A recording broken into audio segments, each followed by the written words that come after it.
Movie की शुरुआत में हमें देखते हैं कि एक नॉर्मल दिन चल रहा था और हजारों लड़कियों की तरह कैटी भी एक नॉर्मल लड़की थी।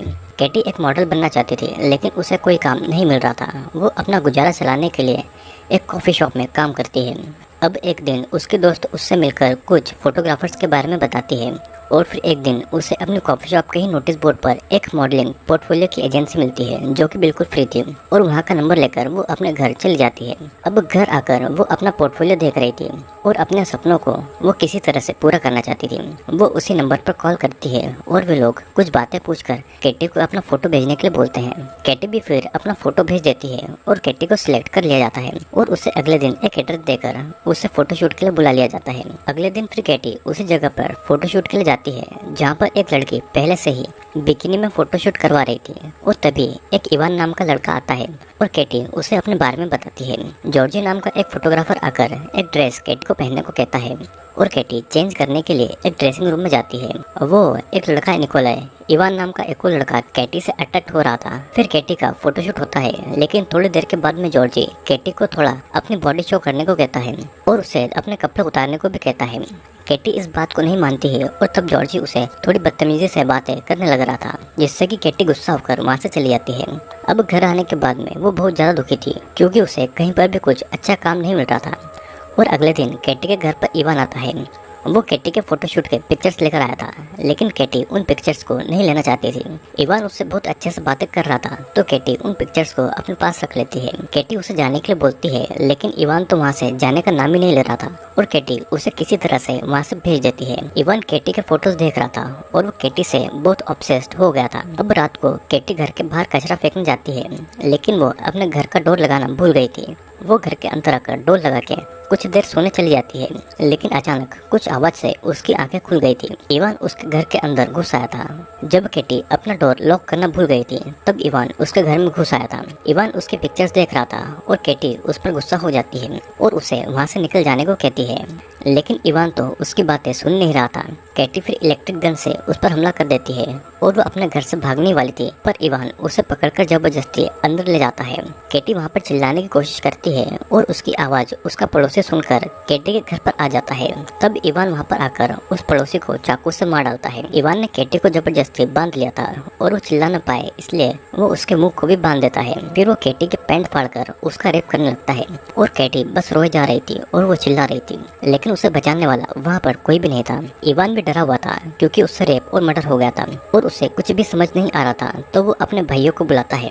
जॉर्जी और निकोलाई वहाँ पर आकर इवान की बेवकूफ़ी पर उसे बहुत गालियाँ देते हैं। फिर वे तीनों सभी जगह से इवान के फिंगरप्रिंट्स को हटा देते हैं। जॉर्जी फिर उस चाकू पे जबरदस्ती कैटी के फिंगरप्रिंट्स लेता है और चाकू को वहीं पर रख देता है और कैटी को ड्रग्स सुंघाकर बेहोश करके वो अपने साथ में कहीं दूर ले जाते हैं। फिर हम देखते हैं कि जब कैटी की आंखें खुलती है तो निकोलाई उसका रेप कर रहा था और उसमें इतनी भी ताकत नहीं बची थी कि वो निकोलाई को खुद से दूर कर पाए। फिर वहाँ पर इवान आकर निकोलाई को रोकता है और कैटी को उन लोगों ने एक बंद कमरे में एक पोल से बांध कर रखा हुआ था। कैटी पूरी तरीके से नेकेड थी और एक बेड पर पड़ी हुई थी। कैटी फिर उन लोगों से पानी भी मांगती है और तब निकोलाई कैटी के मुंह पर पेशाब कर देता है। इवान आकर उसे ऐसा करने से रोकता है और कैटी जोर जोर से रोने लगती है क्योंकि वो बहुत ज़्यादा ह्यूमिलेट हो रही थी। तभी जॉर्जी वहाँ पर आकर उन दोनों को वहाँ से ऊपर के रूम में जाने को कहता है और हमें यहाँ पर पता लगता है कि कैटी एक बेसमेंट के अंदर बंधी हुई है। जॉर्जी के वहाँ से जाने के बाद में कैटी मदद के लिए चिल्लाती है और अपने आप को छुड़ाने की कोशिश करती है, पर इन सबसे कोई भी फायदा नहीं होता है। अब कुछ देर के बाद में तीनों वहाँ पर आते हैं और जॉर्जी कैटी पर पानी डाल के उसे उठाकर कहता है कि अपने आप को साफ करो, पर कैटी इस बात को नहीं सुनती है। फिर इवान खुद उसे साफ करने उसके पास आता है और कैटी चिल्ला चिल्ला कर उसे अपने पास नहीं आने देती है। तब जॉर्जी और निकोलाई उसे पकड़कर जबरदस्ती उसे ड्रग खिलाते हैं और इवान उसके पास आकर उसकी बॉडी को थोड़ा साफ करने लगता है। फिर वो कैटी के लिए एक ड्रेस लेने के लिए ऊपर जाता है। इवान के जाते ही कैटी अपने मुंह में उंगली डालकर उल्टिया करके ड्रग को निकाल लेती है और बेहोश होने का नाटक करती है। अब कुछ देर के बाद इवान वहाँ पर एक ड्रेस लेकर आता है और कैटी के हाथ खोलकर उससे वो ड्रेस पहनाता है। कैटी को मौका मिलता है तो वो वहाँ पर एक बाल्टी उठा के उसका सर पर मार के उसे बेहोश कर देती है और वहाँ के एक वेंटिलेशन से बाहर भाग जाती है। कैटी नंगे पांव सड़क पर इतनी भीड़ में भाग रही थी। वे रास्ते में चल रहे लोगों से रोते हुए मदद मांग रही थी, लेकिन उस जगह की लैंग्वेज बहुत अलग थी। उसे कुछ समझ नहीं आ रहा था कि वो कहाँ पर है। तब एक पुलिस वाला उसकी मदद के लिए आता है। फिर तभी वहाँ पर एक डिटेक्टिव कैरिल आकर उसे एक जैकेट पहनाता है और कार में बिठा लेता है। केटी बस रोते हुए यही कह रही थी कि मेरा किडनैप हुआ है और मेरा रेप भी हुआ है।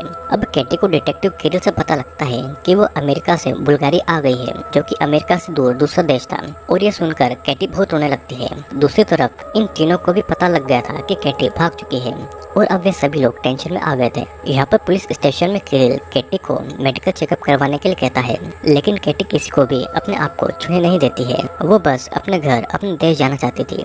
कैरिल के उल्टे उल्टे सवालों से केटी परेशान हो गई थी और वो बस अमेरिकन एम्बेसी जाना चाहती थी। अब फिर वहाँ पर मिस एना आ जाती है और वो कैरिल से कहती है कि वो केटी से अकेले बात करके उसे समझाएगी। तब कैरिल वहाँ से निकल जाता है। केटी से एना कहती है कि वो भी एक विक्टिम है और इसीलिए वो केटी का दर्द समझ सकती है। एना केटी को अपने घाव दिखाती है और तब केटी पूरी तरीके से उस पर विश्वास कर लेती है। एना केटी को अमेरिकन एम्बेसी ले जाने के लिए कहती है और रास्ते में वो एना को फ्रेश होकर थोड़ा कुछ खाकर रेस्ट करके एम्बेसी जाने को कहती है। पहले तो केटी एना की बात नहीं मानती है, पर बाद में वो एना के घर जाने के लिए मान जाती है। और रास्ते में एना फोन करके किसी को ये बोल रही थी कि केटी मेरे साथ में सेफ है और वो एक अमेरिकन है और उसे हेल्प की जरूरत भी है। फिर केटी एना के घर जाती है और कपड़े नीचे है ये कहकर एना केटी को बेसमेंट में लेकर जाती है। वहाँ पर जाकर केटी के होश उड़ गए थे, क्योंकि वो जहाँ से भागकर वापस आई थी वो वहीं उसी जगह पर आ गई थी। वो एना की फैमिली थी और इवान एना का ही बेटा था। एना भी अब केटी पर थूकती है और उसे थप्पड़ मारती है। जॉर्जी फिर से उसे उसी जगह पर बांध देता है और तभी वहाँ पर इन तीनों के डैड वाल को भी आ गए थे। उसके हाथ में एक इलेक्ट्रिक गन था और वो उसे केटी को शॉक देने लगता है। केटी बहुत रोती है और चिल्लाती है और उसे ऐसा नहीं करने के लिए बोलती है। एना भी उसकी चीखें सुन रही थी, पर वो म्यूजिक लगाकर केटी की आवाजों को इग्नोर कर देती है। वाल को केटी की हर बॉडी के पार्ट को इलेक्ट्रिक शॉक दे रहा था और यहाँ तक कि केटी के प्राइवेट पार्ट को भी वो इलेक्ट्रिक शॉक दे रहा था, जिससे कि अब केटी की हालत बहुत खराब हो चुकी थी।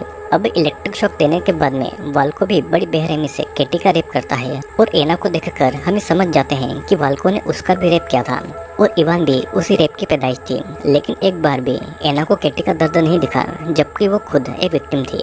अब केटी खून से लथपथ जिंदा लाश की तरफ बेड पर पड़ी हुई थी। उसके प्राइवेट पार्ट से खून निकल रहा था और तभी जॉर्जी वहाँ पर आता है और केटी उससे थप्पड़ मारती है। कुछ टाइम के बाद में जब हम केटी को देखते हैं तो वो बेड पर बेहोश पड़ी हुई थी और जॉर्जी ने उसे बहुत मारा था। उसका पूरा फेस और बॉडी खून से सना हुआ था और तीनों लड़के बेसमेंट में एक गड्ढा खोद रहे थे और अब वे केटी को जिंदा ही दफनाने वाले थे।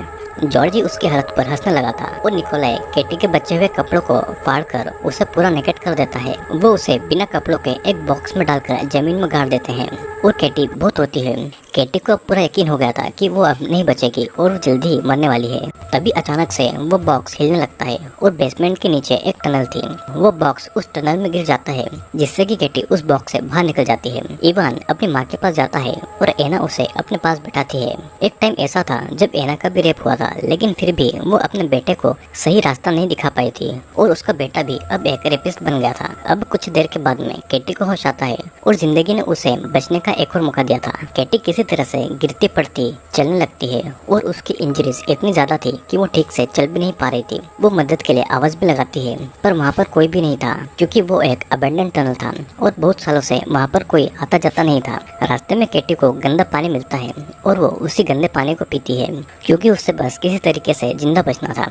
थोड़ा आगे चलने के बाद में उसे फटे पुराने गंदे कपड़े मिलते हैं, तो वो उसे पहन लेती है और वहाँ से निकलने का उसे कोई रास्ता नजर नहीं आ रहा था। थोड़ा आगे चलते चलते उसे एक लाइटर भी मिलता है। फिर तभी उसे एक बर्ड नजर आता है और वो उसे मारकर उसे आग में सेक कर अपना पेट भर लेती है, क्योंकि उसने बहुत दिनों से कुछ भी नहीं खाया था। तभी अचानक उसे एक डोर मिलता है। जब वो उस डोर को खोलती है तो वो एक चर्च में फादर के रूम के किचन का डोर था और वो वहाँ पर खाना चुरा कर चली जाती है। चर्च के फादर डिमो आवाज सुनकर वहाँ पर आ जाते हैं और तब तक केटी वहाँ से जा चुकी थी। उस टनल के दूसरी तरफ कुछ वर्कर्स काम कर रहे थे और केटी वहाँ से कुछ चोरी करके भाग जाती है। केटी जब फिर खाना चोरी करने फादर के किचन में जाती है तो इस बार वो पकड़ी जाती है, लेकिन फादर डिमो उसकी मदद करना चाहता था। पर अब जो केटी के साथ में हुआ था उसे किसी भी मर्द पर विश्वास नहीं हो रहा था। फादर उसे कहता है कि उसे जो चाहिए वो यहाँ से ले जा सकती है और तब केटी कुछ सामान लेकर उस टनल की तरफ चली जाती है। केटी वहाँ से अब हर जगह को देखने लगती है और ऐसा लगता है कि वो कुछ प्लान कर रही है। उसे टनल से बाहर की तरफ का रास्ता भी मिल गया था और बाहर निकलकर वो दूर से ही अमेरिकन एम्बेसी को देखती है। लेकिन केटी अब अपना बदला लिए बिना अपने देश नहीं जाना चाहती थी। केटी वापस से चर्च में आ जाती है और फादर डिमो भी वहाँ पर आता है और वो केटी की मदद करने के लिए पुलिस को कॉल भी करना चाहता था, लेकिन केटी उसे ऐसा करने से मना करती है। जो कुछ भी उसके साथ में होता उसके लिए उसे अब भगवान पर विश्वास नहीं रहा था। अब केटी धीरे धीरे अपना बदला लेना शुरू करती है। वो सब पर नजर रखने लगती है और केटी उनके ही घर में घुसकर उनकी चीजों को देखने लगती है। उसे वहाँ पर बहुत सारे पैसे मिलते हैं और उसी रात वो निकोला का पीछे करने लगती है और उस पर नजर रखती है कि वो कहाँ पर जाता है। अब अगले दिन इवान एक कॉफी शॉप में बैठा हुआ था और केटी उसे कॉफी देकर वहाँ से चली जाती है। इवान की नज़र उस पर पड़ती है, लेकिन कॉफी पीते टाइम उसे कॉफी में केटी का लॉकेट मिलता है। वो जब यहाँ वहाँ देखता है तो उसे एक केटी जैसी लड़की दिखाई देती है और वो उसका पीछा करता है। इवान फिर उस टनल में जा पहुँचता है और वो केटी को पुकारता है और अचानक से केटी उसके गले में एक रस्सी फंसाकर उसे अपने काबू में कर लेती है। इधर फादर डिमो डिटेक्टिव किरिल को केटी की बात करते हैं, क्योंकि फादर डिमो परेशान थे कि कहीं केटी कुछ बुरा नहीं कर दे। केटी बाइबल का वो पेज पढ़ रही थी कि जिसने जो किया है उसे वो इसी जन्म में भरना होगा और फादर को भी पता था कि केटी के साथ में बहुत ज्यादा बुरा हुआ है। डिटेक्टिव किरिल भी ये समझ जाते हैं कि एना ने केटी को नहीं बचाया है, क्योंकि अगर वो उसे बचा लेती तो अब तक केटी अमेरिका में होती। केटी कभी भी यहाँ से निकल ही नहीं पाई थी। टनल के अंदर केटी ने इवान को बिना कपड़ों के बांध कर रखा हुआ था और इवान रोते हुए उसे छोड़ देने के लिए कहता है। केटी फिर एक चाकू से इवान के फेस पर एक कट मारती है और फिर उसके पेट पर कट मारती है। केटी उसे इतनी आसानी से नहीं बल्कि सड़ा सड़ा कर मारने वाली थी ताकि इवान हर पल दर्द से तड़पे और उसे हर दर्द महसूस हो। अब वहाँ पर सालों से सड़ा हुआ खाना पड़ा था जिसमें कीड़े लगे हुए थे और वो इन कीड़ों को इवान के जख्मों पर लगाती है ताकि वो उसके जख्मों पर लगे और धीरे धीरे वो सड़ सड़ कर मर जाए। अब उसी रात निकोला डिस्को में एंजॉय कर रहा था। उसने बहुत ज्यादा ड्रिंक पी रखा हुआ था। उसे केटी भी दिखाई देती है, लेकिन उसे ये यकीन नहीं हो रहा था कि वो केटी है। उसे फिर उल्टी होती है और बाथरूम की तरफ जाता है। तभी वहाँ पर केटी आकर उसे एक लात मारकर गिरा देती है और नशे में होने के कारण निकोला उठ नहीं पाता है। केटी निकोला के घसीटकर एक टॉयलेट में ले जाती है जहाँ पर इंसान का पेशाब और वेस्ट जमा हो रहा था और वो उसका मुंह वहीं पर डुबाने लगती है, क्योंकि निकोला ने भी केटी के मुंह पर यूरिन किया था। निकोला के मुंह पर इंसान का वेस्ट भर गया था और केटी बार बार उसका सर टॉयलेट के वेस्ट में डुबाती रहती है और कुछ टाइम के बाद में निकोला मारा जाता है और केटी वहाँ से निकल जाती है। इवान जब टनल में मदद के लिए चिल्ला रहा था तब केटी कहती है कि मैंने भी बहुत चिल्लाया था, लेकिन चिल्लाने का कोई भी फायदा नहीं हुआ और ठीक मेरी तरह तुम्हारे चिल्लाने का भी कोई फायदा नहीं होगा। केटी फिर इवान के घाव पर जंग लगे हुए लोहे से मारती है ताकि उसे और ज्यादा इन्फेक्शन फैल जाए। अब उसी दिन चर्च में वाल्को आया हुआ था और उसे वहाँ पर केटी दिखाई देती है, जिसे देखकर वो डर जाता है और उसे देखकर वो केटी का पीछा करके उस टनल तक आ जाता है। केटी उसे पीछे से मारकर बेहोश कर देती है और जब वाल्को को होश आता है तो वो एक टेबल पर बंधा हुआ था। केटी उसे भी उसी तरह उसके प्राइवेट पार्ट पर इलेक्ट्रिक शॉक देती है जिस तरह से उसने केटी को दिया था। केटी ऐसा एक बार नहीं बल्कि बार बार करती है और फिर इलेक्ट्रिक मशीन के 2 वायर को वो उसके मुंह के अंदर तक घुसा देती है और फिर वो पावर ऑन कर देती है। वाल्को चिल्लाता रह जाता है और उसके मुंह से खून निकलता है और उस मशीन को वो हाई वोल्टेज में कर देती है और कुछ ही देर में वाल्को जलकर तड़प तड़प कर मारा जाता है। रेपिस्टों की असली सजा अगर हर देश में यही हो तो रेपिस्ट खुद रेप के नाम से डरने लगेंगे। अब यहाँ पर टनल में इवान की हालत खराब हो रही थी। उसके पूरे शरीर में इन्फेक्शन लग गया था और केटी उसकी इसी हालत की फोटो निकालने लगती है। अब दूसरी तरफ एना जब घर आती है तो उसका सारा सामान बिखरा पड़ा हुआ था और बेसमेंट से म्यूजिक की आवाज़ें आ रही थी। वो वहाँ पर जाती है तो केटी पीछे से उस पर हमला कर देती है और बेसमेंट की उसी होल से टनल की तरफ उसे नीचे फेंक देती है। एना जब होश में आती है तो खुद को उसी बॉक्स में बंद पाती है जिस बॉक्स में केटी को दफनाया गया था और एना अपने बेटे इवान को देखकर बहुत ज़्यादा रोती है और इवान को दिखाने की थोड़ी देर के बाद में केटी उस बॉक्स को बंद कर देती है। जॉर्जी को भी घर की हालत देखकर ये पता लग जाता है कि घर में कुछ गड़बड़ है और वो भी बेसमेंट में उसी टनल में जा पहुंचता है। जॉर्जी को इवान मिल जाता है और केटी जॉर्जी को मारकर बेहोश कर देती है। जॉर्जी होश में आकर देखता है तो वो एक टेबल पर बंधा हुआ पड़ा था। फिर केटी एक हथियार से जॉर्जी की चमड़ी उखाड़ने लगी थी। केटी फिर उसके प्राइवेट पार्ट के नीचे वाले हिस्से यानी कि उसके अखरोटों को एक मशीन के बीच में फंसाकर उन्हें कुचलने लगती है, जिसके बाद में जॉर्जी बहुत जोर जोर से चिल्लाने लगता है और कुछ ही टाइम में केटी उसके अखरोटों को डिस्ट्रॉय कर देती है।